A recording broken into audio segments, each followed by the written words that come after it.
This is Brandy Cherry from Every Inch Counts, and you're listening to the XJ Talk Show.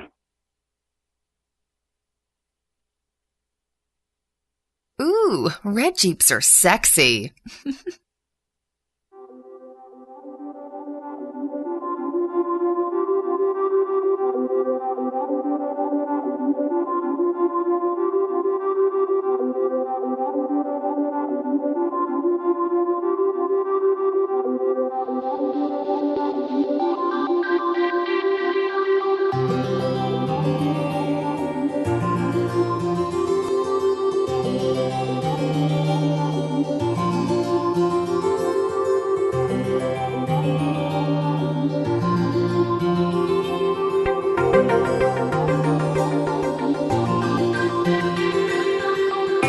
Entry notice on.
Hello and welcome to the XJ Talk Show. This is the pre-show. We kind of get this thing ginning about 15 minutes prior to takeoff, which is at 10 p.m. Central Time. About 10 minutes from now, Josh is with us, and he is busily working on the show notes.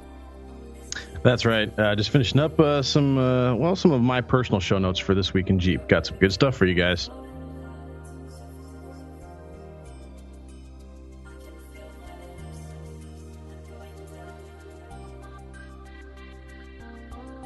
So you will need to get your phone ready, because we will be doing Amazon You Bought and What tonight, which is, if you don't already know, is a little contest that we have. We've been reading off every other week what people have purchased after clicking the Amazon banner on the xjtalkshow.com webpage.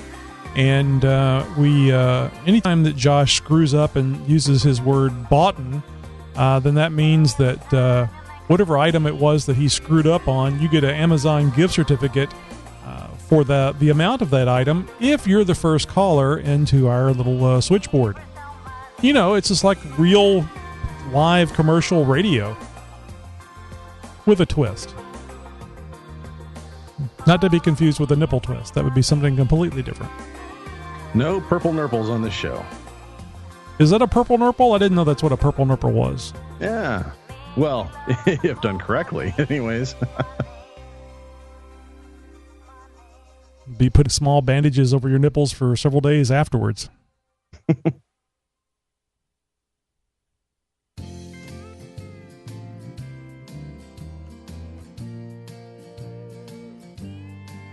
You know, I was thinking the other day, Josh, that having a contest is a nice thing, but it might be counter to actually getting the word spread, because people won't want to tell other people about, hey, come listen and watch the XJ Talk Show, because they're giving away prizes, man. You can get gift certificates from Amazon. Oh, wait a minute.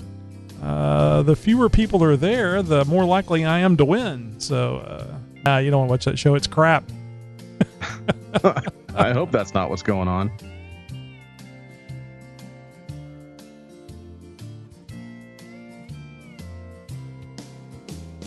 So I was preparing a little ahead of time tonight, and I took a break between 8 p.m. and 9 p.m., which is, it's a little after 8 and a little after 9. I took an hour break, and that happens to be the same time that The Walking Dead is on here.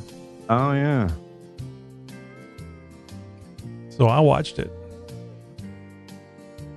Nay, no spoiler alerts now. We can catch up later. It took you a second to think.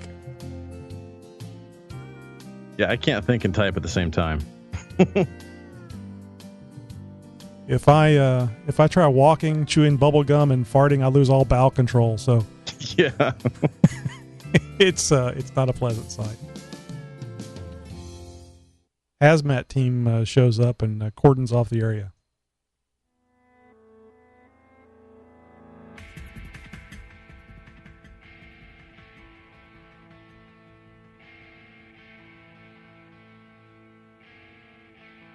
You know, this is going to be a fast show. Yeah, we're going to have to keep it a fast show. I'll go through the This Week in Jeep pretty quick. It'll still only be about maybe 5 to 7 minutes tops. I think the part we'll may get a little long on is the Amazon You Bought and What, because we always enjoy that one. And you're welcome to take any of those that I highlighted. Those are ones I just thought were interesting.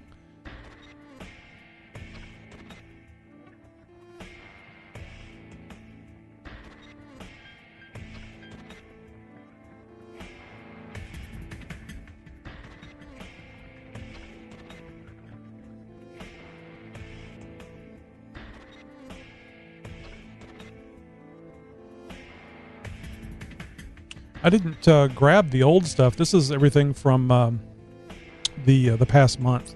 So this is just November's list.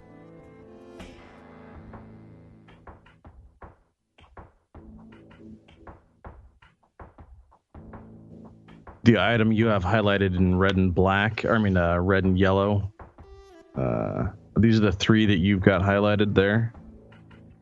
Is that okay? I see what you're doing here. Never mind.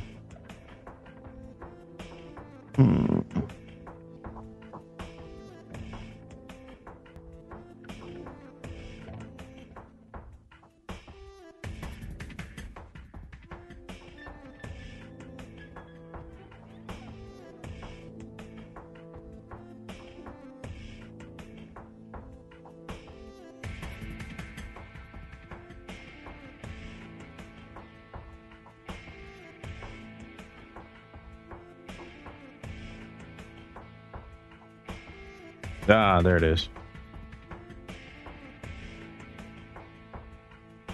That's what she said.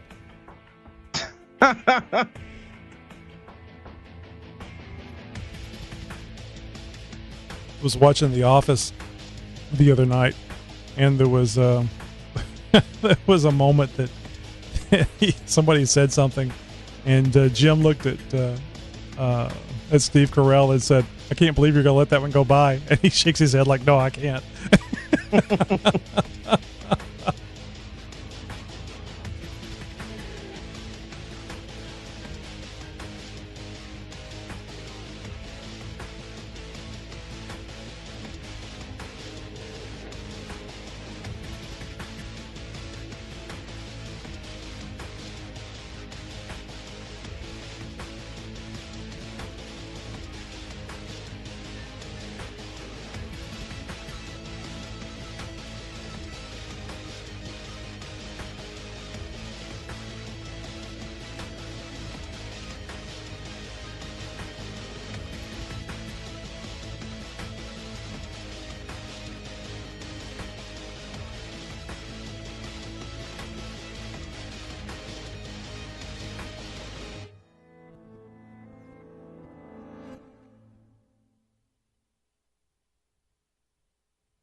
This is Rory Deschart of RE Design Products, and you're listening to the XJ Talk Show.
This is Dan from the 4x4 Podcast, and you're listening to the XJ Talk Show.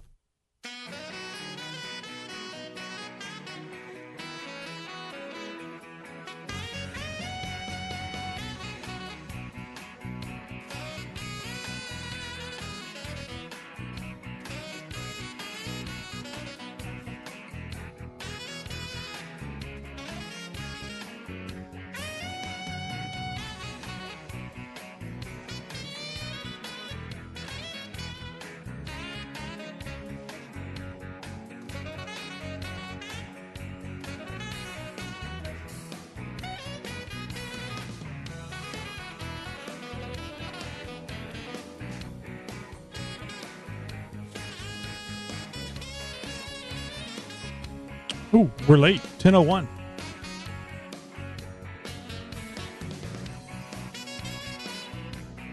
I mean, if you can think of a better phrase that pays, that's fine with me. That's just what came to my mind. It works for me.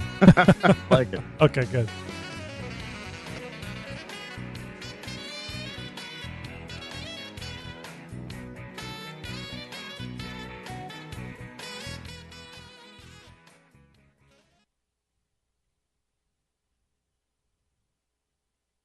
$28A. Oh, that's right. It was in the show notes. Okay. Just want to make sure I had the right one.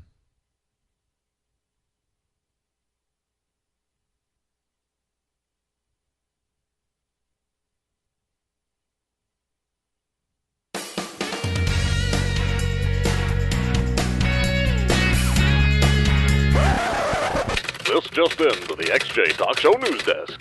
7 reasons why driving the new 2014 Cherokee can ruin your life. Complete story coming up right after this.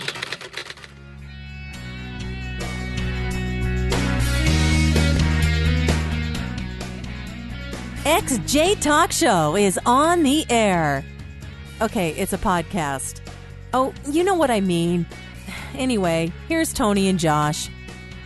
Welcome to episode 104, and this is Tony. You also know me as Motoroy on xjtalk.com, and funny that I should mention that because we're actually here because of that website, xjtalk.com, which is the premier Jeep Cherokee website.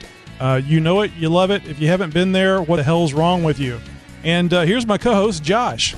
Yeah, otherwise known as NW99XJ or Northwest 99XJ, and xjtalk.com is by far probably the best Cherokee website anywhere on the web. Well, I'm going to say even the best Jeep site anywhere on the web. Why the hell do you have to say probably? You always say probably. Why is there doubt in your head? Yeah, it's the absolute statements that have gotten me in trouble in the past. Dang it. Oh, sure, baby. I love you. Oh, gee. Well, I loved you at the time. Probably love you. That's it. Yeah, probably love you is not going to fly, man. No, that one won't work. That will be a problem. But we love having you guys with us every week, and we're going 104 episodes strong, so obviously doing something right, so glad you guys are on board. We got a jam-packed show for you guys tonight, so tons of stuff. We are going to do an Amazon You Bought and What segment here later on in the show. Got some great stuff this week in Jeep, got some voicemails to share with you guys, and of course the second half of our interview with Danny Rourke and Zach of RTR Fabrication. So stick around, guys. Got a lot of stuff to get to. And we also have a big announcement. Oh, that's right. Yeah, who can forget about the big announcement? Yeah, you guys definitely got to stick around for that. This is some big news coming up, guys, so stick around. Yes, it will change the way that your week progresses. So it's a game changer. It's a big deal. Ah, that's right. All right, man. Well, we got to get going because this is a jam-packed show. The interview, this is going to be the second part of the DNR. It's DNR, right? DNR Fabrication? RTR Fabrication. Really? No, DNR is the Department of Natural Resources, and even though I've talked with those guys before, we don't want to get those two confused. So, yep, it is RTR Fabrication. Ah, be darned! I must have mislabeled that in the on the file because it was actually I thought the D and the word and are. Oh no. Okay. No, I might have misspoken. So we just want to make that clear for everybody who's listening. It's RTR Fabrication. Excellent. Okay, well, good. Anyway, so we've got that. It's about a 30-minute interview. The entire interview was about an hour, and we split that up. And instead of making the XJ Talk Show your 5-hour entertainment source, yeah. So yeah, we're decided to split that up for you guys. Got 2 parts. If you've missed the first part, go ahead and just put this podcast on pause right now. For you guys who are listening live, obviously you can't do that, but go back and listen to episode 103, get yourself caught up, and you'll be all set for this episode here. So if you find that Josh and I are very brief tonight, it's not you. We're just trying to rush through so we can get all this stuff in and hopefully get the show done in an hour. I'm betting we don't. Yeah, we might go a little bit long tonight. That might be a safe bet. Well, especially if I throw this last little minute add-on in. Tony, I actually got some work done on the Jeep this weekend. Oh, excellent. Yeah, I know. Long time coming. Finally got my lower control arms welded on, and I still have yet to paint them, so I have to do that. I got to clean out some room in the garage real quick, and so I can get the Jeep pulled in and do some painting. It is just way too windy and way too cold right now in my neck of the woods to do any kind of painting outside. So going to bring the Jeep in the garage and paint those bad boys up. I tell you what, those ballistic fabrication lower control arm joints, massive beef, guys. Really, really good stuff there. So plasma cutter to take off the old brackets, grinder to clean everything up. Weld on the new ones. It went pretty smooth, all things considered. So I am gonna rebuild the joints on the lower control arms as they need it. I've got the stuff to do it. And then I'm going to take it in to go have it realigned, make sure everything is all where it should be, and I'll be ready to hit the trails again. Plasma cutter, you cheating bastard. Yeah, I know, right? Yeah, that just took care of the majority of the brackets. I still had to get in there with a cutoff wheel and do some of the stuff to cut my work down with a grinder a little bit. You know, I didn't want to sit there, for a half hour in one spot grinding down bracket and factory weld stuff. So the plasma cutter took care of most of it, got in there with a cutoff wheel, got the rest of it, and then got it all smooth and everything with the 4-inch grinder, and really ended up getting things welded on really nicely. So I give big thanks to my buddy Brandon, who helped me out, and he's really coming along great as a fabricator. And man, he can do some great welds, even upside down. Yeah, actually, one of our voicemails was from Steve 4.3 LXJ, and he was giving you some tips about welding those things on. So you've already got them on, but this will be good information for those that are still looking at doing something like this. And you can let us know how well what Steve mentioned helped what you had to go through whenever you're putting these things on. And he mainly talks about the heat on the pumpkin, and that you really don't have to worry about it. And very good. But you'll hear it in the voicemail. Now, I want to go ahead and let everybody know ahead of time. This is the game changer. This is the big announcement that we have. We are going to try to make things a little better for the folks. Not only the folks that watch live, and when I talk about live, I'm talking about YouTube live events. We're on every Sunday at 10 p.m. Central Time. Well, we're also going to try to make things better for our podcast download folks as well. And the way we're going to do that is, Josh has consented to give up some of his free time on Thursday night, and we're actually going to move the XJ Talk Show from Sunday night at 10 p.m. Central Time to Thursday night at 10 p.m. Central Time. That way, we can have the podcast out and ready first thing Monday morning. So whenever your work week is starting, which I would imagine the majority of you guys go to work on Monday first thing, you'll also have a fresh new XJ Talk Show podcast to listen to, whether it be on your drive in or sitting at the desk or behind the grinding wheel, whatever you do for a living, and got the earbuds popped in your ears. So if you're also a Tony and Josh Show fan, you'll say, well, what the hell? Thursday night, 10 p.m. is the Tony and Josh Show. Well, we've put that show on hiatus. We're going to be coming back in 2014. And it will have a new I don't want to say a new date, but it'll have a new day and time. It won't be Thursday at 10, that's for sure. So we hope you don't mind moving the show. We think it'll make it better. And the way I told Josh is Friday night would be good because people could always decide to stay up late because the next day is Saturday. But there's some scheduling conflicts between the two of us. So Thursday night is the next best thing. So at least you'll be tired on Friday if you stay up and listen to the show or watch the show. Yeah, we'll be going over this a little bit more in detail later on in the show, guys. Give you guys a refresher because, I know that some of us out there, after an interview and, of course, all this Jeep news and stuff like that, our memory isn't what it used to be. So we're going to give you guys a little reminder later on in the show and maybe talk a little bit more in depth about it if we've got time down towards the end of the show. So, without further ado, Tony, let's keep moving this thing right along. First Week in Jeep. Well, I've called it. The 2014 Jeep Cherokee is the beginning of the end, folks. Well, maybe not the end of the world, but certainly the end of Chrysler's profits. The 2014 Jeep Cherokee has hurt Chrysler's bottom line, at least in the third quarter anyways. On Wednesday, Chrysler posted a net profit for the third quarter of around $464 million. Boy, that'd be a nice paycheck. That's a 22% increase from the $381 million earned by Chrysler in the third quarter of 2012. Now, increase driven by strong sales of Chrysler's Ram pickups and Jeep's Grand Cherokee SUVs in the United States. Now, these are primarily United States sales. Now, Chrysler obviously is a global entity, and there's global profits here in some of these numbers. Now, both recently, the Ram pickup and the Grand Cherokee got overhauled with help from Chrysler's Italian partner, Fiat. Now, as we all know, the new line of the 2014 Cherokees have an Italian-designed badge written all over their face. Now, but Chrysler's third quarter profits could have been, and probably should have been, even stronger. Now, analysts are saying the problems surrounding the new Jeep Cherokee cost Chrysler millions with a B in lost profits last quarter. Now, what is Chrysler doing about it? Well, enter ad campaign, the like of which no Jeep has ever seen before. From Autoblog to Car and Driver, hell, even Fox News is commenting on the ad campaign that is saturating markets and media everywhere. Will it work? Well, personally, I hope not, but time will tell. The 2014 Jeep Willys flies under the radar. That's right, I did say Willys. I know I've been talking at length about the Cherokee, but now I entered a new name, Willys. This might give me something to rant about, something new to rant about. My sights have now been focused a little bit more on Jeep lately, and, well, the announcement of this 2014 Jeep Willys was actually clear back earlier this year in the LA Auto Show.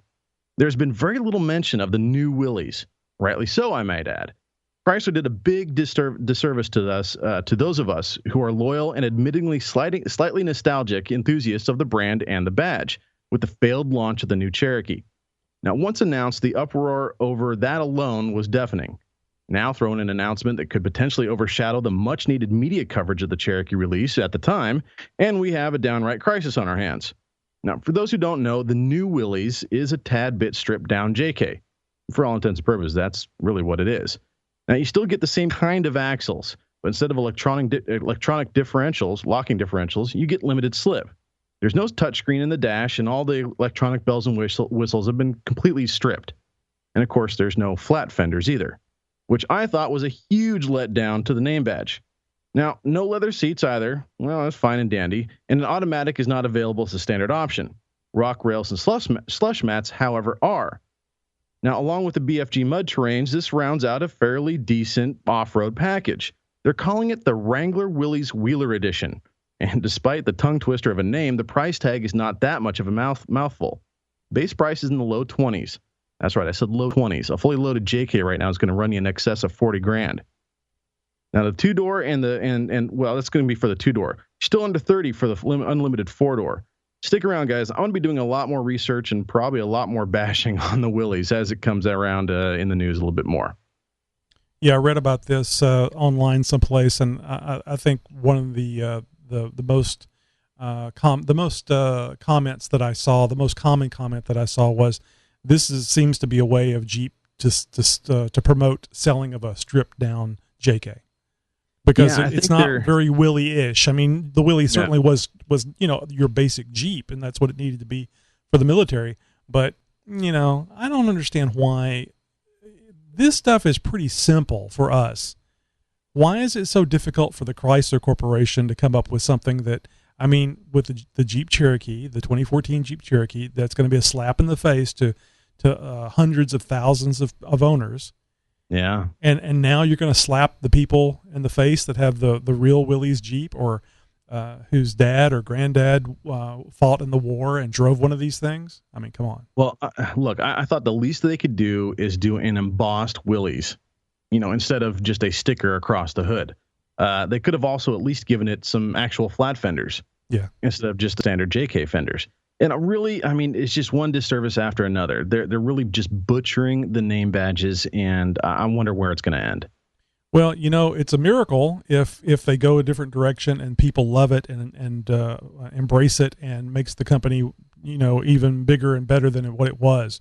And I think that, somebody up there is thinking that's what it's going to do. You can't succeed by doing the same old thing.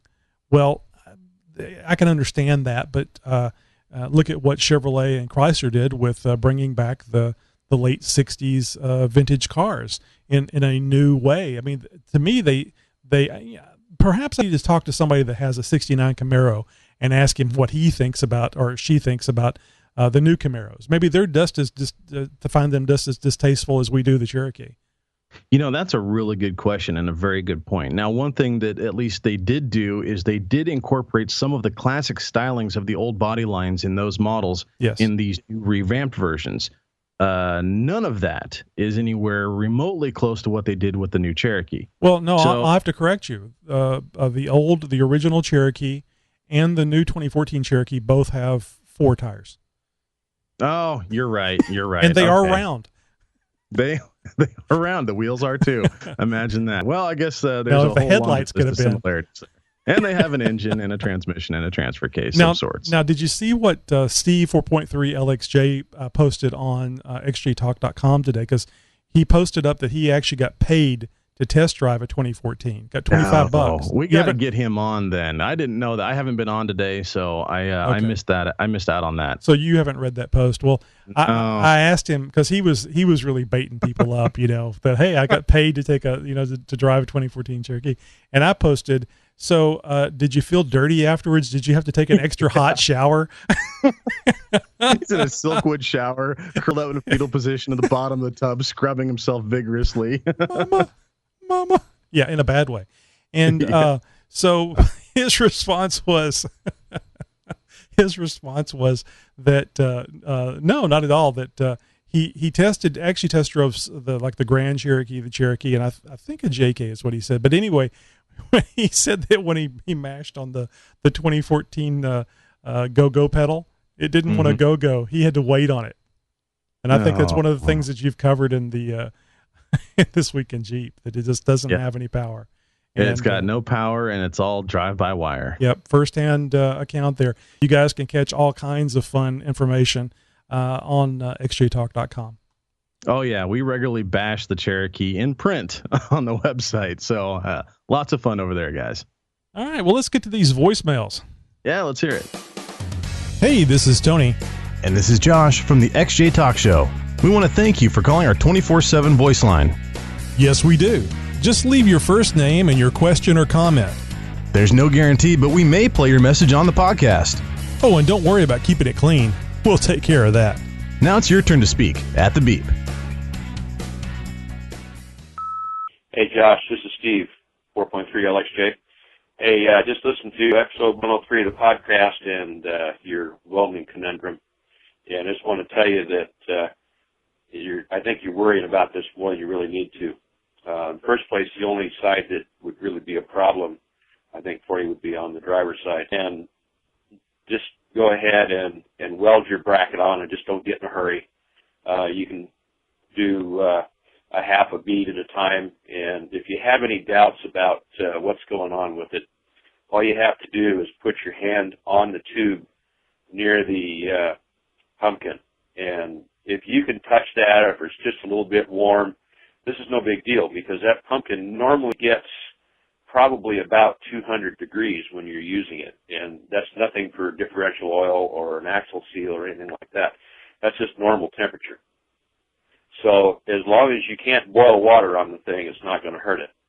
Now, if you do happen to have a problem with it, the thing to do is to just put a little water on the pumpkin itself, and that'll keep the internals cool enough that you don't have to worry about it, and it won't do anything to the metal on the tooling, anything too fast. So just go ahead and do it, and I really don't think you're going to have any problem. If you run a quarter of a bead at a time, you're not going to have the kind of a situation where you're really transferring that much heat, and especially if you're using a wire feed, because you're not going to really be able to burn it in. You're going to be welding in an overhead position, which means you have to stitch weld it anyway. So you're really not going to have a problem. Just go ahead and do it. Catch you later. Bye. So great information. How does that jive with what you experienced? Well, I planned, I overthink things a lot, and I, plan for the worst, hope for the best sort of thing. Didn't just attack it, going in and just full on burning it in. After the grinding, the plasma cutting and the grinding and everything like that, let it cool a little bit, ate a donut, drank some coffee, started back in on it, got the bracket kind of, right in the position where we needed it to be, tacked it in place, and then went on and started working on the other side. And got that one plasma cut it off, there we go, plasma cutted. That sounds about right. Jeez. And then went back to the driver's side. We started on the driver's side first. Went back to the driver's side and burnt half of it in. Went back and started doing some other work on the other side, and then went back to the driver's side and finished welding it. So there was a lot of breaks in between when the heat cycle was really going on. It now we did do some preheating in a couple times when it was substantially cooled down. I wanted to make sure that the metal was warm enough that it was going to really get some good penetration on those welds. So there was a little bit of, and that was just with a little propane torch. I mean, nothing major. Right. So it wasn't like we're getting it red hot or anything like that. So the entire time I was wearing just like some mechanics work gloves. And there were several times where I put my hand on the pumpkin just to kind of see what kind of heat transfer there was going on. And it was a little bit warm to it with the touch. It wasn't like, I had to whip my hand back really quick because it was so hot. I kind of filled with the little dust seal on the end of the Dana 30 there, where the axle shaft kind of comes through at. And I could smell a little bit of burning oil. Now, I've had axle seal leaks in the past, so I'm assuming it was just oil that was in the tube, just sort of already there, that was getting heated up and to the point of where you could smell it a little bit. There wasn't gobs of smoke pouring out, and the pumpkin never got so hot to where I couldn't touch it or leave my hand on it for a good 2 or 3 count. So I think I did pretty well. And by Steve's advice right there, just kind of gives me a little bit more confidence that I got a job well done. Yeah, that was interesting. I didn't realize that the gears and everything, the pumpkin itself gets up to around 200 degrees in just normal use. So always a wealth of information. Now let's hear from Nikki G. Hey, this is Nikki G. And regarding my early voicemail, it's been brought to my attention by my wife, who is always quick to point out my shortcomings, and insert penis joke here, that Dana could also be a man's name. Although, if you're a guy and your name's Dana, you're probably not listening to the xjtalk.com podcast. You're probably listening to the priustalk.com podcast. And that's about it. Let me put a disclaimer before you guys start sending in angry mail. The opinions of Nikki G are not necessarily the opinions of xjtalk.com, but they should be, damn it. And I'm not a homophobe. I'm all for gay marriage and everything. Why should us straight people be the only ones that are miserable?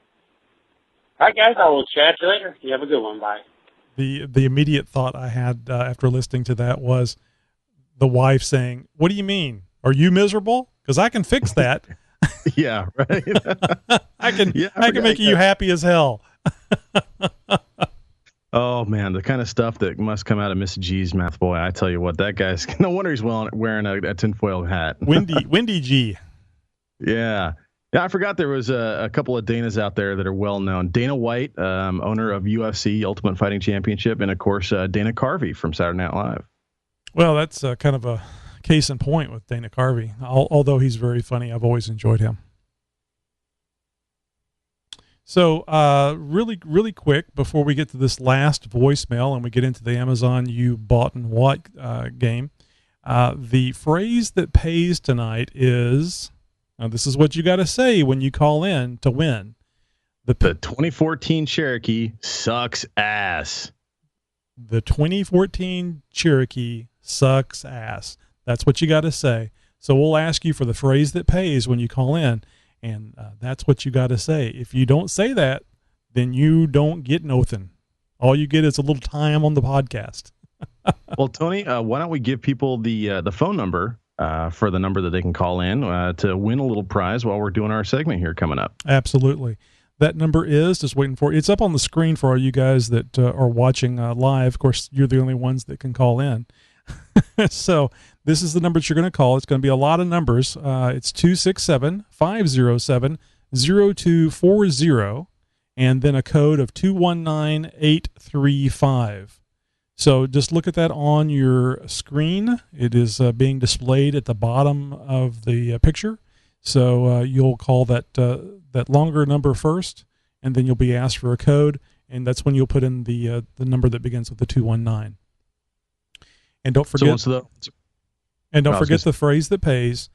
The 2014 Cherokee sucks ass. I'm actually looking at this every time to make sure I say it correctly every time.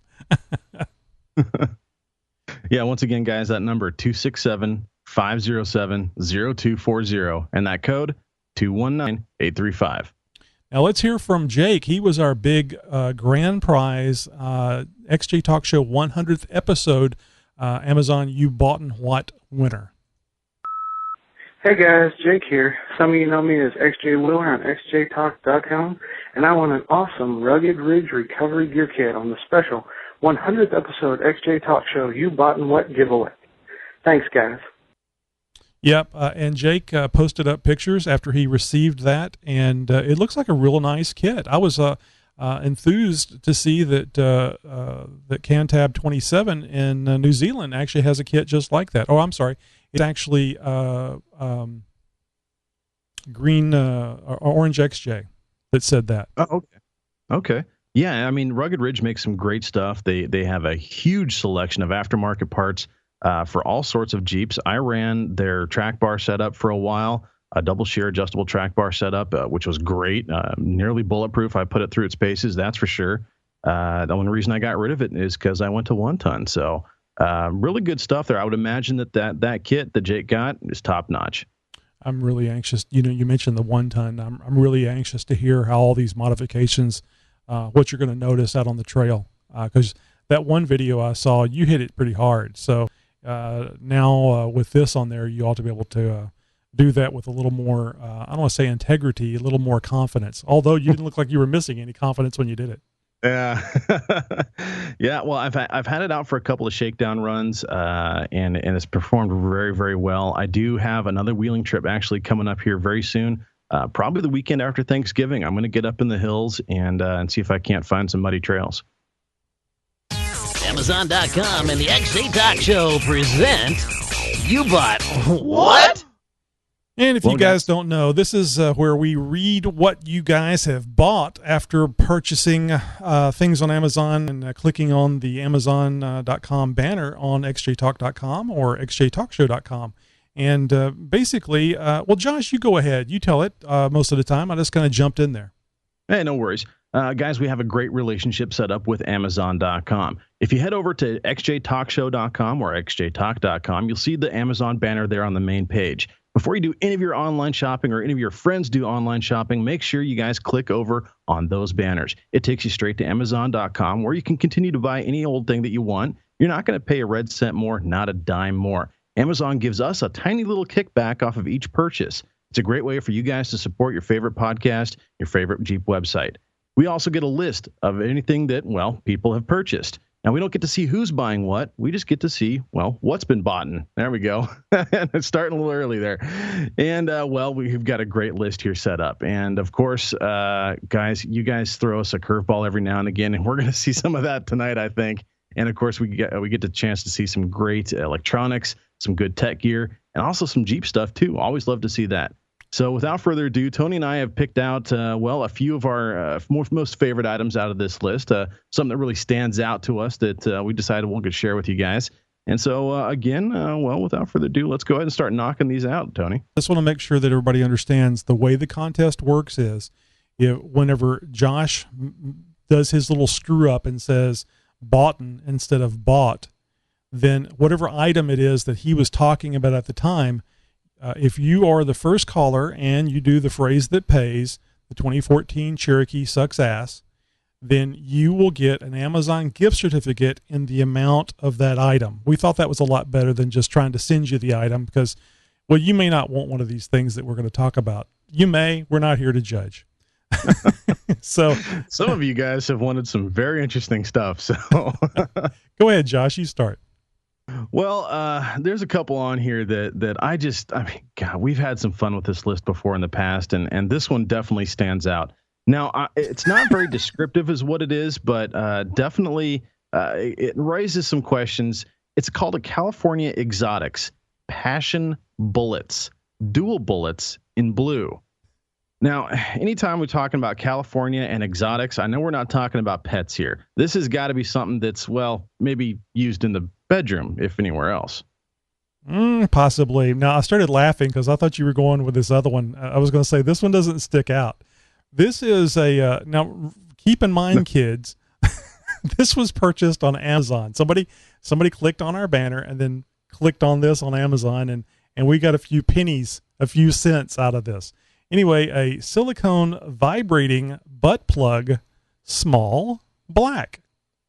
Yeah, that's not something that sticks out. That's something that sticks in. And you never see those two words together, small, black. Yeah. Well, right along with this, I think somebody was, updating their nightstand drawer a little bit, because this one is the Top Sex Tools S&M 7-piece set. It includes a whip, a rope, a mouth stuff, nipple clamps, mask, handcuffs, cuffs under the bed restraint system. Boy, this thing has got it all. Very interesting, a little bit of kink, and definitely throwing us a nice little curveball. Absolutely. Now, here's one that you guys, I think everybody that has a pre-97, I don't think the 97s have this, Josh, but I think everybody that has a pre-97 has to wind up replacing this from time to time. This is a Dorman 973 416 blower motor resistor kit. Oh, yeah, I know about those. Yeah, those things go out every now and again. Your fan starts acting all wonky, and things don't work right. Yeah, you get that slapped in there, and boy, that fan blows nice and strong, and, well, in all 3 speeds. There's probably a nice smell associated when that resistor goes out, too. Yeah, we call that the magic smoke, because once it's out, you can't put it back in. And also known as, when in electronics, doing the smoke test. Yeah.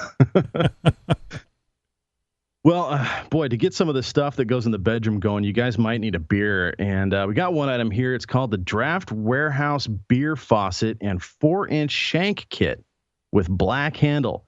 Man, if I was setting up a nice little man cave or something, that's definitely something that I would have bought for myself to get things going. Awesome.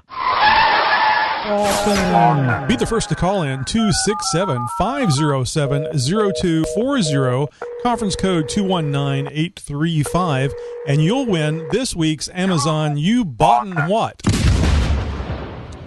Damn it, Josh. Again. How is it that every time we have this contest, you screw up by saying boughten?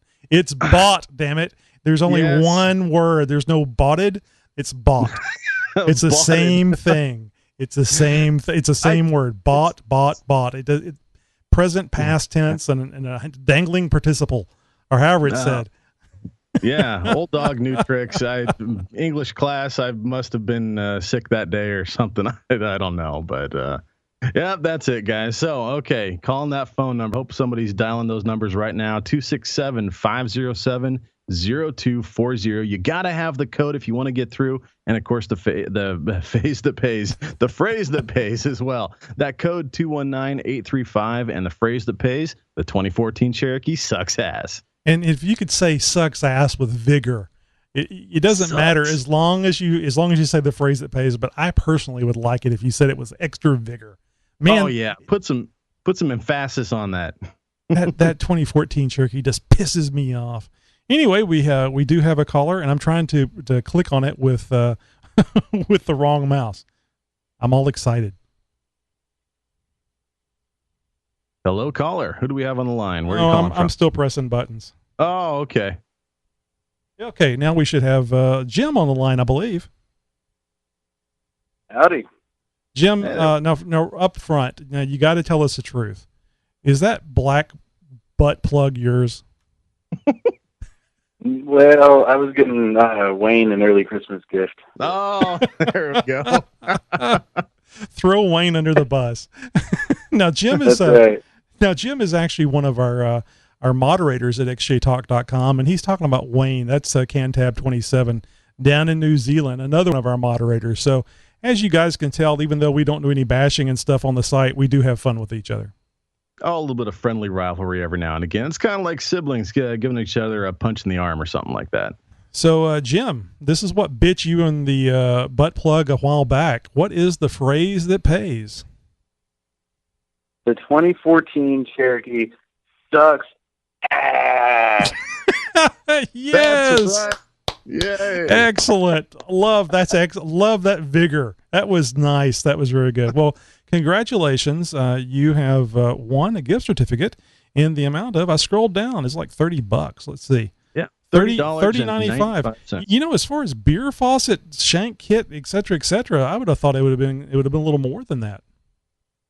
Yeah, I don't know, man. I mean, this must just, I don't even know what this thing looks like. So I'm just assuming it is what I'm thinking it is. So something maybe for a kegerator or something like that. In any case, it's a cool item. It's about $31, and congratulations, Jim. Yep, $30.95.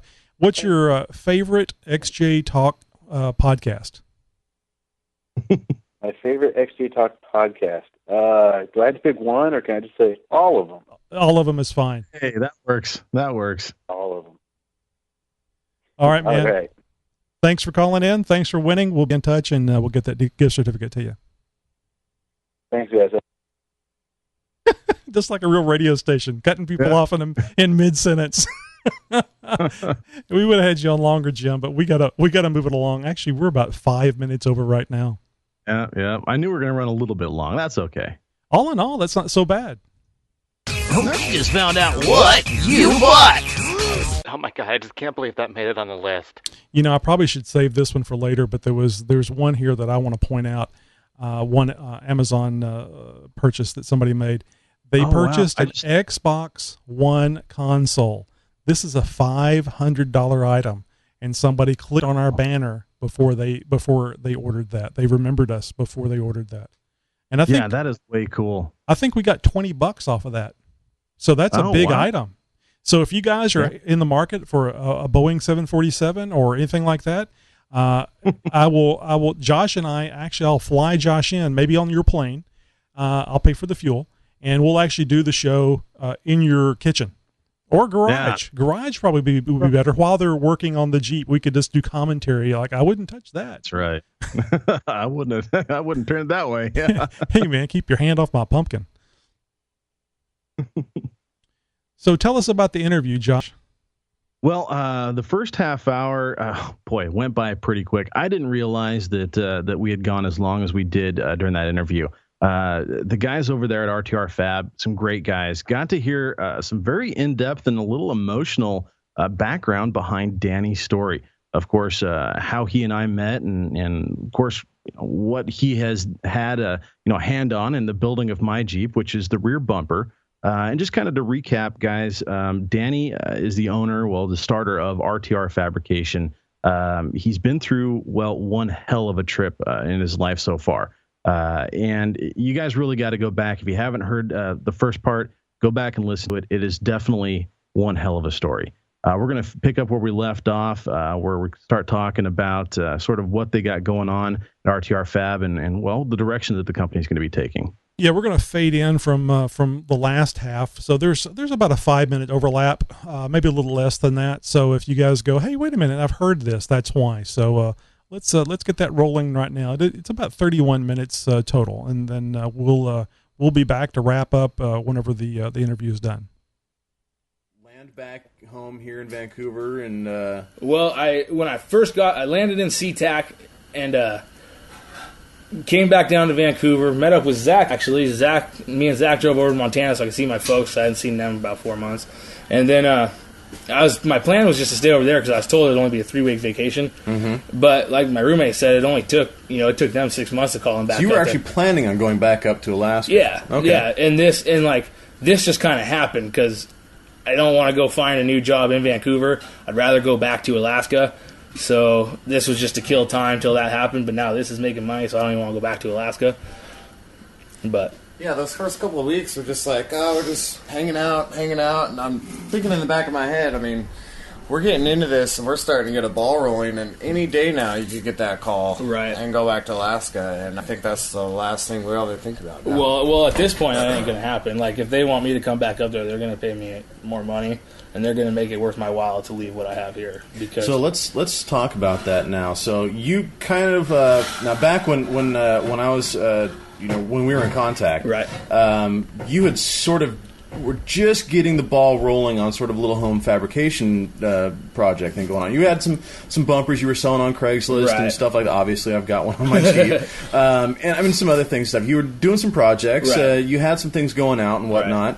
And so was that the plan coming back from Alaska? You're just going to jump right back into it? Or No, my plan was just to come back, hang out for a couple weeks, and go back to Alaska. But 3 weeks passed, nobody called. I called this guy, the HR guy that hires all the skilled trades up there, and he never called me back.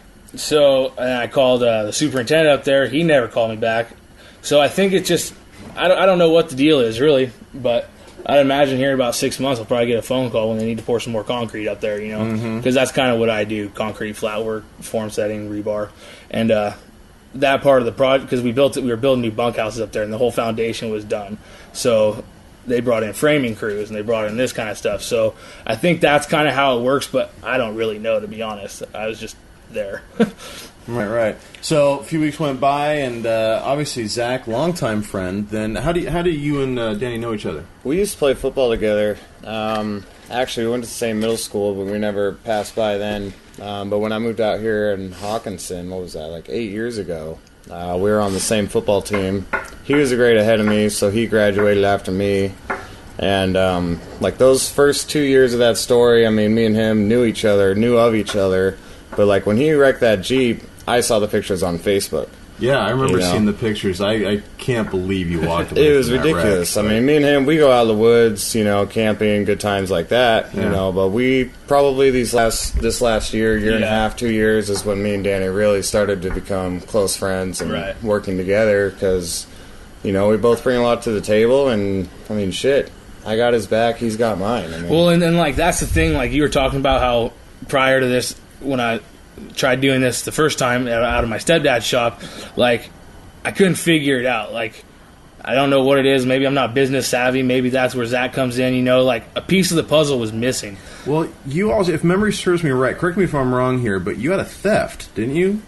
A theft? I thought some gear got stolen out of that shop or something. No, okay. No. I sold. Well, no. It was a welder that was me and my buddy bought it together. It was like a halvesies kind of deal. Okay. And he wanted to use it for his half now, so he took it. And Gotcha. And I didn't, at that point in time, I was like, whatever, I don't even care anymore. And but it just seemed like a piece of the puzzle was missing. I couldn't figure it out. And now here the last couple months, it's like everything's starting to click. So a little bit older, a little bit wiser, a little more experienced and stuff. Yeah. Well, and that's the thing too. Like back, I'm sure that's just part of growing up. But when you're 21, you know everything. You're you're the smartest dude in the world. And now it's like I don't know anything. Like I'm the dumbest guy in the world. And I think that's what it was. I was being kind of arrogant in my work and what I was doing, and not like with you, for example. You texted me numerous times. I had this fitment issue. And I just blew you off. Like, no, you're not going to criticize my work. Who the hell are you? That's what I thought at that time, just because I was the smartest guy in the world. But I want to talk about that a little bit. Not that per se, but recently you posted up on Jeep Forum a rather lengthy, I'm going to call it a public apology. Yeah. You really kind of came clean, really spelled out your story, more so in detail here than there. Right. But many people have commented on that since, commending you for that. You got balls of steel for coming out like that. I mean, it's awesome. You've not only reached out to the public, but also the community in which you've previously served, more or less, and wanted to make right. The people who you've, not necessarily screwed over, but just didn't take care of. Right, and that's the thing. Like back then, I didn't have a business name. I was just a guy on Craigslist. Yeah. But now, I have a business name. We have a website, or we're gonna have a website that's being built. But that's the thing where it's like, I need to uphold, I need my good name back, and I didn't, you were one of them, and there was one other guy who had an issue with some light tabs, and then there was two dudes who were just livid mad, and I don't even remember about what, and it was rear bumpers. It could have been the same issue, but they were pissed, and like, I didn't respond to that because I was scared. Like, they scared me in their emails, like, what the I actually ran into one of those guys in the Beaverton Fred Meyer's parking lot. It was a tan XJ, like on 8 inches of lift and 35. Did the guy have glasses? dude, this was like a year or more ago. Okay. I can't remember exactly, but you see an 8-inch lifted Cherokee in the parking lot. You're gonna go talk. You're gonna go talk. Yeah. So I go over there and start talking, and I was like, dude, that rear bumper looks really familiar. I was like, did you get that off a guy on Craigslist? And he's like, yeah.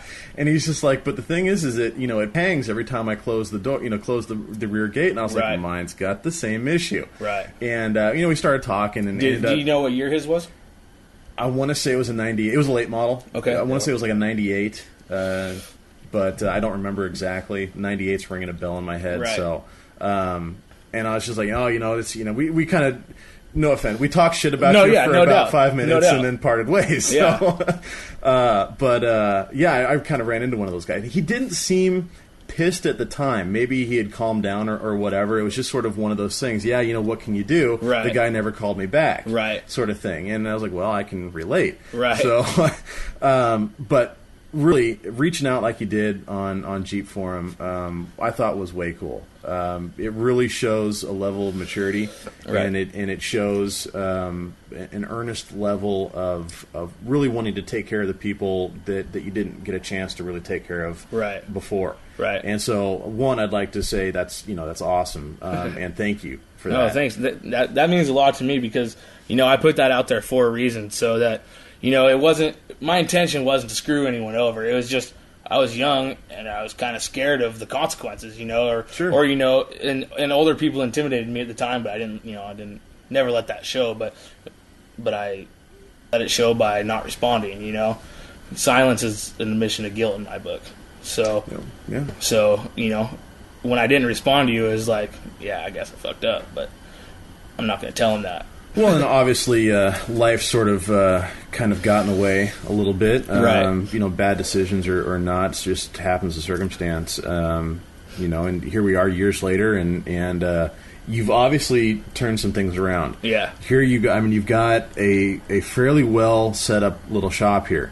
And folks, it is kind of little, but honestly, I mean, they've got everything that you could possibly need or want in this place to really get things going. I mean, a great, awesome steel fab table, plenty of working room for two guys doing virtually any project you guys could come up with. Right.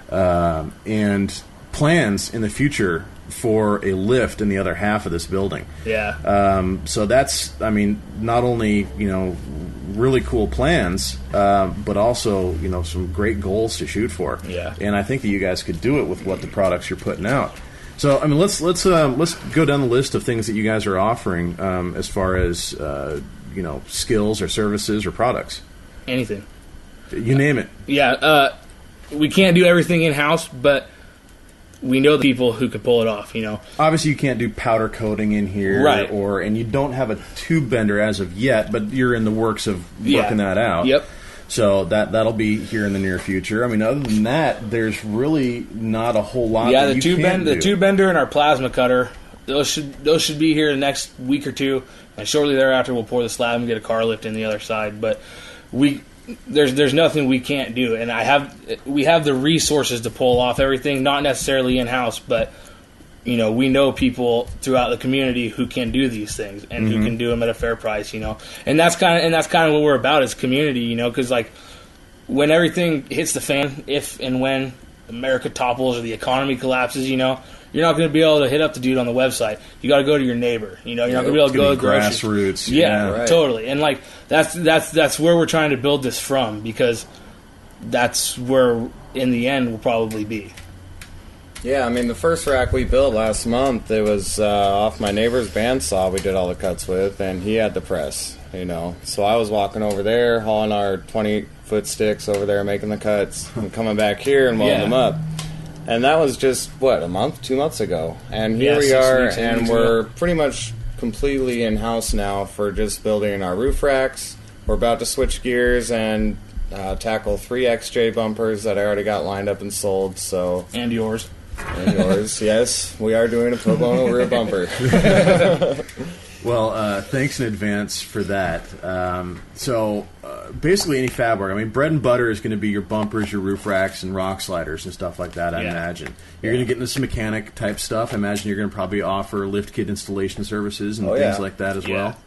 Yeah, I've done me and Danny both have probably installed a handful of lifts on XJs. You know, the 3-inch triangles, very popular, but we know the shortcuts, you know, the long arms, stuff like that. I mean, it's not just shortcuts, but, you know, how to make it easier on yourself instead Oh, there's of definitely fighting it. yeah, tips I and remember tricks. I remember the first lift we put on, well, not the first one, but the first one I put in on my own with my buddy Kyle. We had a 2x4 pinch nailed to the ground with a bottle jack shooting up at the sway bar so we could get it to line back up with the hole. And I'll be clear, I wasn't there for that. So going from your neighbor's house to now fully in-house with all of your fabrication, cutting, welding, and everything like that, XJs being, well, your strong point. Yeah. Because you know it. Zach, did you ever own a Cherokee? Yeah. Had a... Actually, that was a cool Cherokee. Oh, boy. Oh, yeah? Yeah. Tell us about your XJ. Well, it was a 88 Jeep Cherokee, 4-liter, 3-inch lift. Okay. I think it had 31s on it. And that was my first rig. Started driving that end of freshman year in high school. And, well, let's see. Put it through 5 wrecks. Holy cow. Yeah. Oh, it survived every one. I mean, they were all just, you know... That thing was beat up, though. It had a bull bar wrecks. up front, so... Let's see. What, are you rear-ended 5 different people, or, I mean, how'd that go Well, you down? know, first-time driver, you gotta go through your lumps, but, I mean, it had a bull bar up front. I'd say the most scariest one was when I was going down a hill too fast into a turn, and it was wet out. And I hit the brakes, and I just start skidding right into a guardrail. Oh. And this, it was like a light bar or something that was underneath. It was below the bumper just enough to where the bottom 2 inches hit the guardrail. And if it wasn't for that, I would have just totally taken out my front end. Oh, wow. So I just put it in reverse and drove away from that one, no problem. Yeah. But after all those accidents, tell them about the blackberry fields. Oh, yeah. We get bored. We used to do a paintball field here in my back 40, I should say. That was our first business venture together, was a Creekside paintball. And Yeah, it was back in high we set school. up a paintball course down there in their lower field, and we charged some people to come out, but we threw this big night game. We had like 50 people come out, a big diesel generator, stadium lights, you know, that cool. I got from Star Rentals since I was working for Robert Snow's Construction. I got a hookup on that. I only paid like $20 for Those the were the good days. But we would have fun, and we would have like 20 or 40 yards of blackberry bushes. So we would just haul balls right into the blackberries and just watch all the windows turn green and see how far we could get into these blackberries. Yeah. And then, you know, we plowed a few trails through the blackberries for our paintball field that way, actually. I'll be damned. Yeah. And then you sold it in one Tough Trucks? Yeah, sold it to this guy. You're kidding. No, I'm not shitting you. It won Tough Trucks at the Clark County Fair because I gave it to him for such a deal that he just drove the piss out of it on the bald 31s that it had and had the fastest time. Won Tough Trucks. Yeah. So...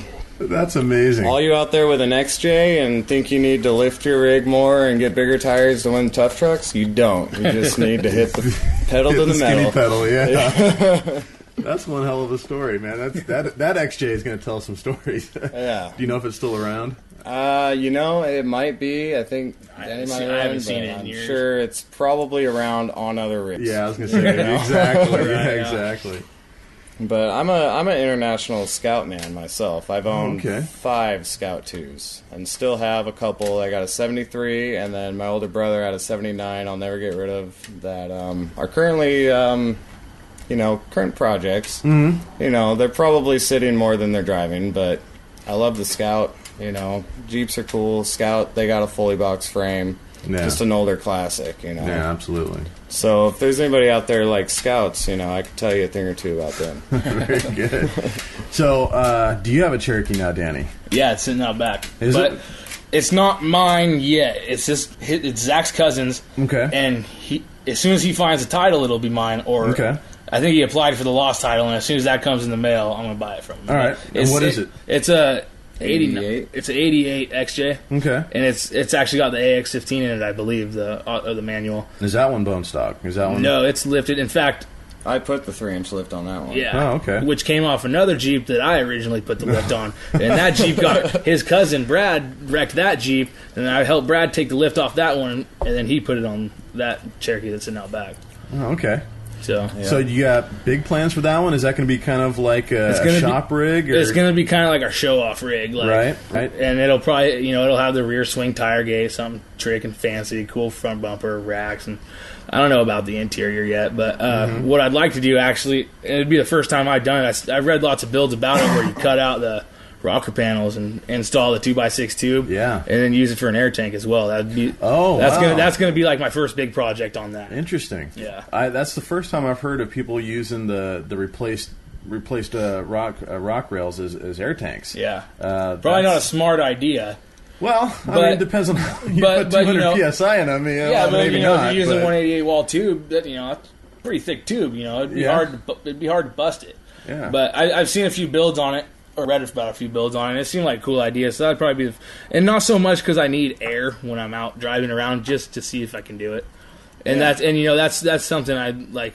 As I get older, I'm constantly trying to like see what I'm capable of, and I'm constantly teaching myself and learning. And like, it's amazing how dumb you are, but seriously, no, you're right. I mean, I can't tell you how many stories I've heard of people who, their first 4-wheel drive vehicle, Cherokee, and maybe they've changed their oil, maybe done a brake job, if that, and really have never delved deep into mechanics of any kind, let alone suspension geometry, lift kits, any of that stuff.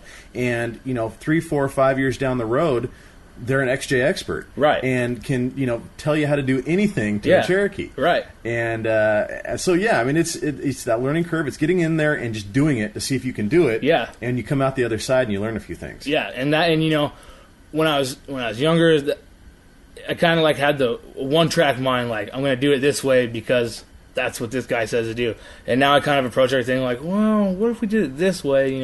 How would that affect this? How would it affect that? How would it affect experimentation and innovation? Right. Yeah. And I don't have an engineering degree, but to some extent, I kind of consider myself an engineer. It's like, and as should everyone, if you're trying to build something new or trying to figure something new out, it's like, it's cool. It's just fun. It's doing it right, but knowing you're right because you proved you're right. It's like a mathematic proof. That's basically what an engineer does. And sometimes you find out the hard way. Other times you have the foresight to do it right the first time. But what's nice with having this Jeep here is that anything we build in at least that series of XJ, we know it's going to fit right the first time. There should be no fitment issues, with anything we do. Well, the fitment issues is sort of what, led me to contact you over and over and over again back in the day. Right. And I initially thought it was just, okay, your jig was off, but then I found out after the fact, well, you didn't have a jig at the time, and it was all done off of the early model that you had at the time. Right. And so obviously there's a difference between late model and early model. Is there a chance you guys might try and get a scrapped out late model for just fitment? Yeah, we want to go to a junkyard and get a rear clip and just cut it out and have it. Yep. But I don't think it's so much. I could be wrong, but I don't think it's the way that the bumper mounts. I think it's the length of the tailgate. Oh, yeah, that could be it. I think on the, because when did it change? 97? 97, yeah. 97 is the later model. I think it's got a long tailgate. Because look, I mean, I've looked at dozens of them. It seems like they all mount the same. Difference between the fiberglass and metal too. So right. All the late models have metal. I think some 96s even had metal ones. Right, and my 95 had fiberglass because I backed into I backed into a Jeep that had a bull bar on it and busted the rear hatch. Oh, jeez. There's a big crack in it. It was fiberglass, but but that's something that is going to be addressed when we get there. Like, we're not there yet. We could be tomorrow, if somebody wants a bumper for a 99, or like yours is a 99, we're going to have to figure out what the difference is between a 99 and a 95. And then when we get there, we'll cross that bridge when we get there. But right now we just have the 88, but we have a jig in the back that was built off of there's part of a jig sitting over there. It's not finished yet. But what year is Shane's? This is a late model?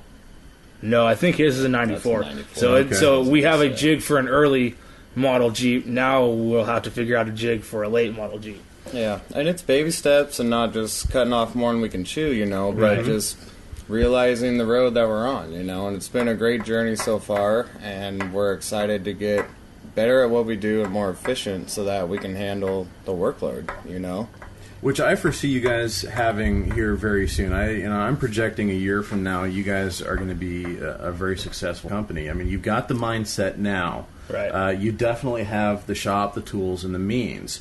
Although your reputation is a little bit fractured, you're repairing that now. Yeah. Which is very good, and it's going to do wonders for you, especially with the way that you're going about it. You've got some really good looking products here. Your bumpers are, I would say, on par with the way JCR started off. Your roof racks, I don't think you have a competitor, honestly. I don't think so either. So you definitely have a corner in the market as far as that goes. With the level or the amount of Cherokees that are out here and the way that I'm seeing more and more built Cherokees every day. Is it true that they were the third most turned in for Cash for Clunkers? I wouldn't doubt it. I don't know that stat. I know the Explorers were number one. Yeah. I heard. I wouldn't doubt that. Yeah, I heard the XJs were number 3, but I never verified it. No, but this shop definitely has the ability to handle. Like I said, before we got in here, I saw a guy pull 6 figures out of this area doing ornamental steel, and I worked with him for 4 years doing that. I mean, off and on. I mean, I was younger then, obviously, but I learned about that's where our roof racks come into play, because it's kind of like doing ornamental picket work. You know, everything's got to be square, and it's just on 3-dimensional planes, so it's really, honestly, kind of harder, you know, because everything has to come out perfect, you know, and we're anal on ourselves. We know when we made a mistake, and we won't really live with it. We're going to just... What do we always joke about? We're going to torch it down to the ground, or, well, it's a good thing we're building it that way, you know? Right. And everything's a custom one-off. But, I mean, we will get to the point where it's production line. And we got people under us who are doing the finished work for us, you know? So we can focus on the main thing of getting cool designs out there that people love and that are rock solid, that will save you from your Jeep rolling over 4 times. Obviously. Well, and that's what the fire department told me, that, you know, the guy, it was in the report, and I'm wondering if that the roof basket and the stinger accredited to saving my life. But I wonder if that's something you can I wonder if that's something you can actually promote. Like, can you say if your Jeep rolls over, this roof rack will increase your odds of living? You probably would have to get an engineer to sign off on that sort of thing. Yeah. But there's a chance. I mean, you've got the pics to prove that in your situation at least, that you were able to walk away from a 5-time, 4-time rollover, right? You know, at freeway speeds. Now, you know, you flop it on the trail, that's a far cry from flipping 5 times on the freeway. Right. So, you know, if you can walk away from a wreck like that, you're sure the hell going to be able to walk away from rolling it on the trail. Yeah. So that's I would say at this point, you could probably claim that.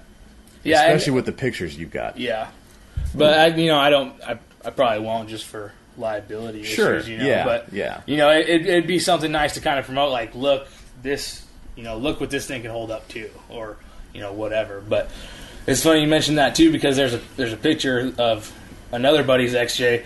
He rolled his XJ up on Sunset Falls, and we were mobbing. We were doing like 70 miles an hour. Whoa. And I passed him on this gravel, and I look in my rearview mirror, and I just see him nosedive off the road into a culvert. Oh. And he hit this creek, and it hit on the nose, flopped over on its top, and there was 2 girls in my truck, and they're panicking and freaking out. We stopped, put it in reverse, and run back over to where Kyle's Jeep was at. My buddy Jameson was in the front seat too. And I jumped down in the creek, and I'm like, oh my God, are you guys okay? And all I hear is, you ready? Yeah. 1, 2, 3, click, boom! Kyle hits the windshield. Jameson had undone his seatbelt.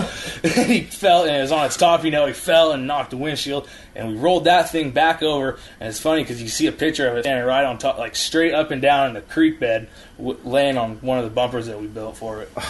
And when we got it out of the ditch, the bumper was totally fine. Amazing. No dents, no nothing. Some scratch paint and some broken lights, but yeah, yeah. Well, there's an attestment right there to the kind of quality you guys are putting together, and I imagine that's just going to continue to improve and get better and stronger, even as you know, time goes on. Right.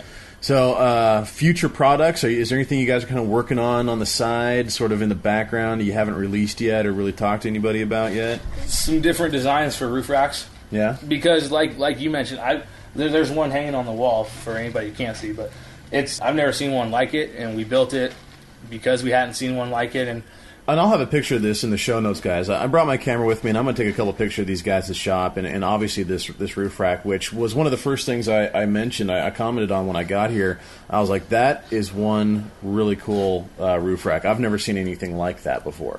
Yeah. And your gutter mounts obviously are rock solid. Yeah. You just did a project for a Land Cruiser or an FJ? It was a FJ 70 series. And we were, before the interview, kind of going through some pictures of your bracketry system, which is impressive, to say the least. Yeah. So, well, and I think the coolest thing about the brackets is, like, I remember when the very first roof rack I built, I was looking at JCR and there's a couple other ones, AJ's Off-Road, I think. Yep. I was looking at their gutter mounts, and it was just, little pieces of metal that didn't seem like anything. And, we can build them in-house. We don't have to go to AJ's or JCR to buy gutter mounts. We have the ability to form them here. We can build them how we want to instead of the way some other guy built them. Maybe our idea is a little better, maybe it's a little worse. Who knows?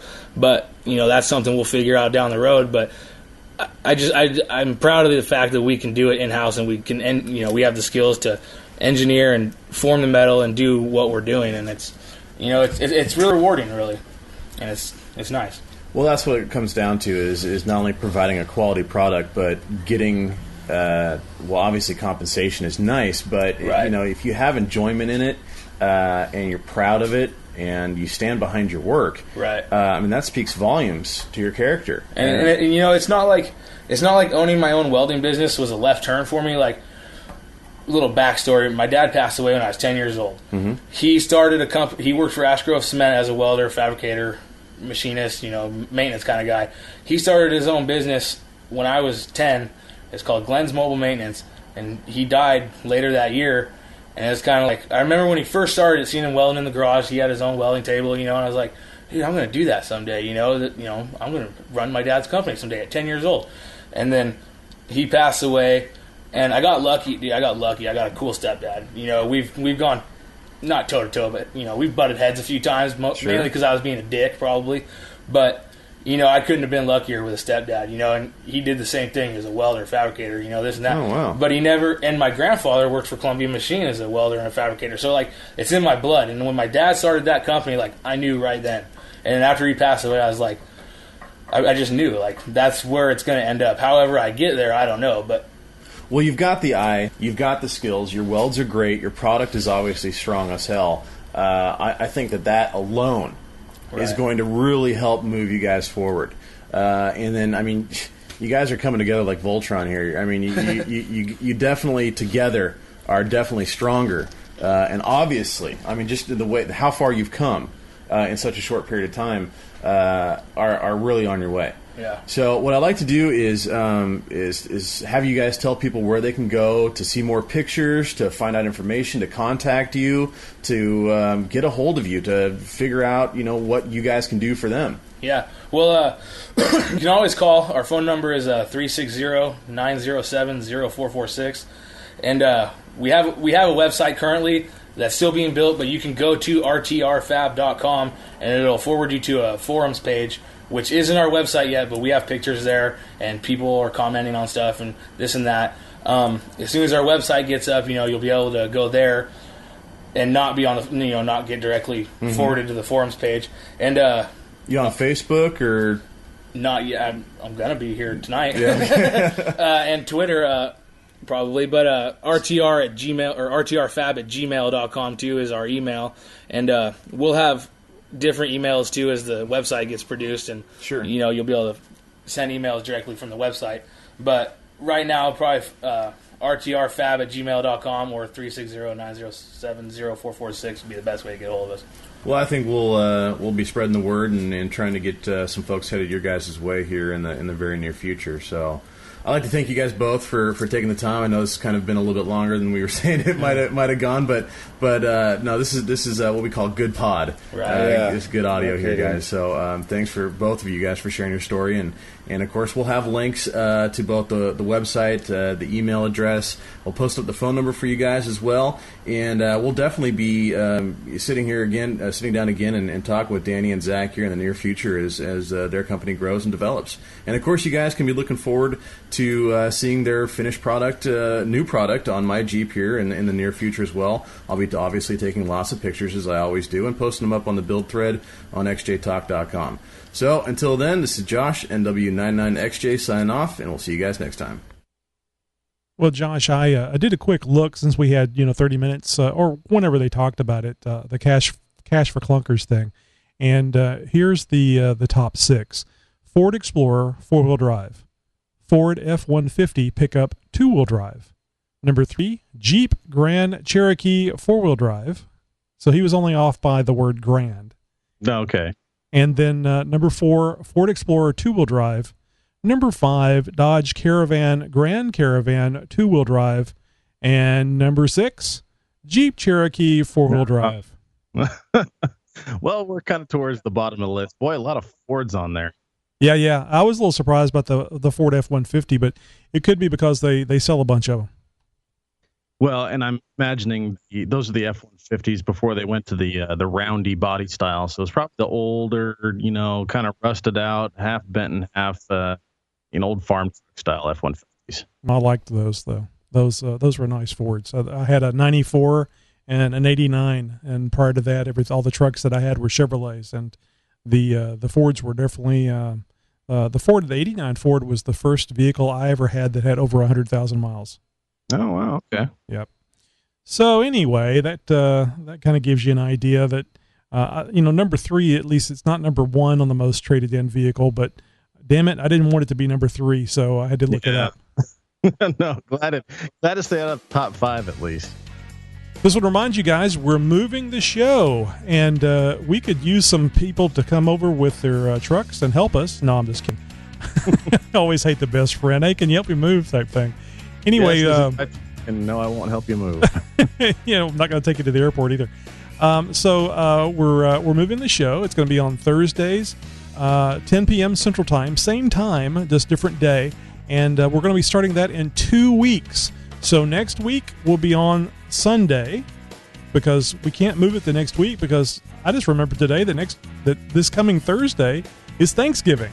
Yeah, that's right. And I was fine with it, guys. I want you to know I was fine with it. It was Josh that bitched. So we have to do it for 2 weeks now. I've got cooking and eating to do, dang it. Well, at 10 p.m. my time, all that pretty well done, or at least I'm taking a break. So I'll be taking a tryptophan nap. That's what I'll be doing. Yeah, but that's like 8 o'clock your time, so that's a lot closer to the actual eating of mass quantities. So anyway, 2 weeks from this Thursday will be December the 5th, and the XJ Talk Show will be on Thursday, 10 p.m. starting December 5th. That's right, and you guys can always head over to YouTube and make sure you subscribe to XJ Talk YouTube channel there, and you can get the live updates as far as when we're going to be broadcasting a new show. Well, just like Tony said, December 5th is when we're going to be back on the air with the move on Thursdays. So we'll see you guys, of course, next Sunday as well. Yep. Don't not be here Sunday. That'll be the after Thanksgiving thing. Oh, and we didn't even mention it because we were rushing through this show so much. Have a great Thanksgiving. Everybody remember the XJ Talk Show when you say your prayers and your thanks for the Indians giving us food. All right, guys. Well, we'll catch you guys next week. From me, Northwest 99XJ, and Tony Mugroy. You guys have a happy Thanksgiving, and we'll catch you next week. Later, guys.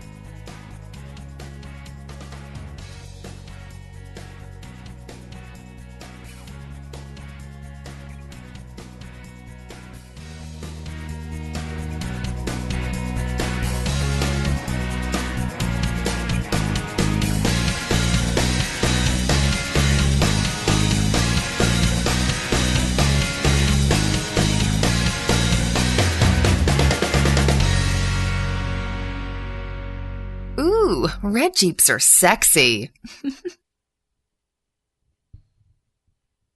And we're out. Just couldn't help yourself, could you? No. Hey, so did you see my post about the snorkel? Or did I tell you about it? Well, I saw the pictures of the orange bag. We talked about it briefly, that it showed up finally, that you had called, and then like magically the next day it had shown up in a plastic bag. It looked like everything was there. Did you go through? Yeah, no, I'm sure it's there. Okay. The major components are, so I'm not really worried about it. But yeah, so I didn't mess with it this weekend. I think I may either do it during the week. Most likely, I'll probably mess with it on Thanksgiving Day. Oh, okay. But we'll see.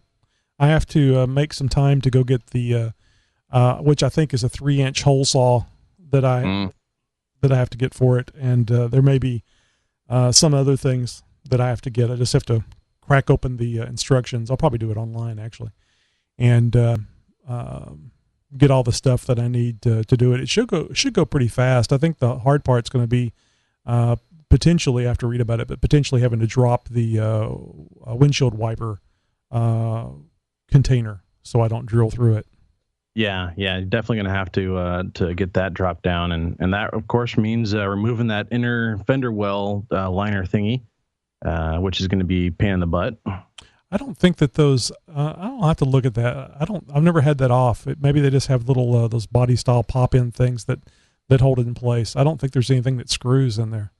Well, it's been a couple years since I've pulled mine off, and I think they just kind of tuck in on the fender trim side. But then there's, I think those little star washer push clip pin type things, which are going to be kind of a pain in the butt to get back on. So, and then like the Christmas tree style compression style fittings that go back the press in. So I think there's a couple versions of little connections to hold that thing together, or hold it on rather. So, I mean, you just kind of go through, do you have a panel popper? You know, something that's got a little angled head and like a little bit of a fork at the end of it. No. That's going to really help you. If you got something like that, or a pair of dikes, really will work in a pinch.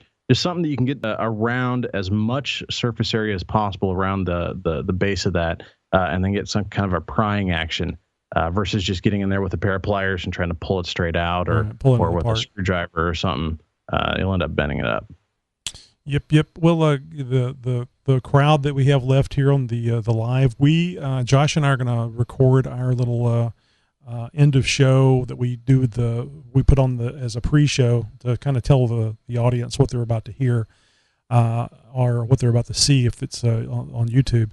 So for that part, we close out the live stream and wish you a happy Sunday. And I know many of you will only be working through Tuesday or Wednesday this week, and so happy short week. I will be working Friday because I just started a new job, and I don't have any vacation, but it'll be a skeleton crew. We have I was already fed breakfast and lunch because they had a big get-together thing on Friday. So this Tuesday we're doing the same thing for lunch. Okay. so it was really a very nice company. Everybody there is really nice. I got to meet the owner this week, and he started with coming and talking to my boss and saying, we're going to have to reduce IT headcount staff by 1. It's going to have to be the most recent person that we hired. And then there was a long pause, and he says, because I didn't even turn around, he says, you think he heard me? And I turned around and said, yeah, I heard something. He says, well, we joke around here a lot, and so you'll have to get used to that. And I said, that's not a problem as long as you remember the reciprocal is also true. Yeah. So anyway, yeah, real friendly group, and I found out that they are a substantial company, which you can't tell by looking at the IT infrastructure. So I'm sure that's one of the reasons why they brought me in, is to get it up to the same standards as the amount of money that company makes every year.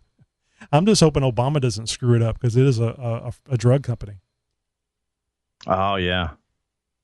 So guys, we'll catch you next week, next Sunday, and then following that we'll be on Thursday. That was the December 5th. So Anyway, everybody have a great night, and we'll talk to you soon. See ya.